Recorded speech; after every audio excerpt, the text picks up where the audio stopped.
नमस्कार, जनमत मराठी बातमीपत्रात आपलं स्वागत। सुरुवातीला पाहूया ठळक घडामोडी। आताच जसं दिवाळीच्या सणामध्ये अनधिकृतपणे फटाक्याची विक्री चालू आहे, आजही सगळीकडे जे नाशिक महानगरपालिका पोलीस आयुक्तालयातर्फे जे फटाक्याचे परवाने दिलेले आहेत ते टोटल अनधिकृतपणे आहे। हे मी स्वतः सीपी साहेबांना प्रत्यक्ष भेटलो, महानगरपालिका आयुक्त मॅडम त्यांना पण प्रत्यक्ष भेटलो, त्यांच्या निदर्शनास आणलेले आहेत। त्यांनी आता समिती संबंधित विभागाकडे ते प्रकरण पुढे फॉलो केलेले आहे। तर सगळ्यात पहिलं त्याचा नियम असा असतो की ज्या ठिकाणी फटाक्याचं दुकान आहे ते त्या ठिकाणी इमारतीमध्ये म्हणजे रहिवासी इमारतीमध्ये दुकान नसावे असं महानगरपालिकाने एक्सक्लुझिव्ह ॲक्टमध्ये नमूद असताना आजही त्यांनी अनधिकृतपणे म्हणजे आर्थिक व्यवहार झालेला आहे असं मी जाहीरपणे सांगतो।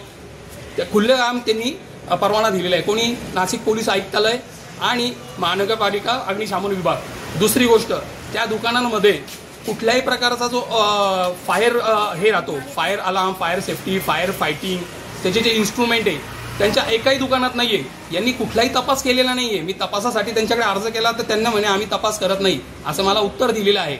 त्याप्रमाणे त्यांनी असंच परवाना दिला म्हणजे न तपास करता। तिसरी गोष्ट, जेव्हा इथे एक सावित्री फटाके एक दुकान आहे त्या दुकानाला मी तक्रार दिल्यानंतर संबंधित पोलिसांनी त्यांच्यावरती एक नोटीस पाठवली का हे तुमचं दुकान बंद का करण्यात येतो। त्याच्या विरोधात, त्या नोटीसीच्या विरोधात स्वतः पोलीस आयुक्तालयाच्या विरोधात सावित्री फटाक्यांनी पोलीस कोर्टात केस दाखल केली।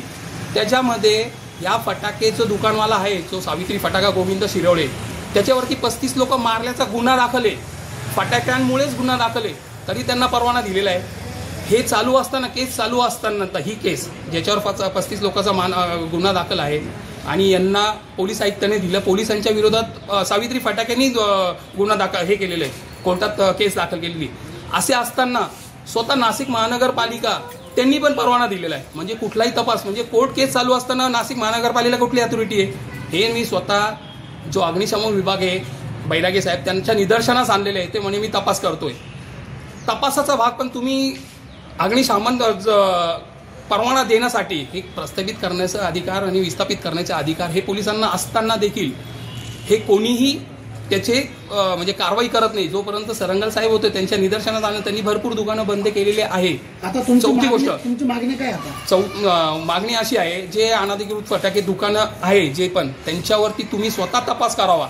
माझं मी त्यांना चॅलेंज देतो, स्वतः जे विभाग आहे, जे अग्निशमन विभाग आहे आणि महापालिका आणि पोलीस परवाना, त्यांना मी डायरेक्ट चॅलेंज करतो, बाप दाखवा नाही तर श्राद्ध घाला।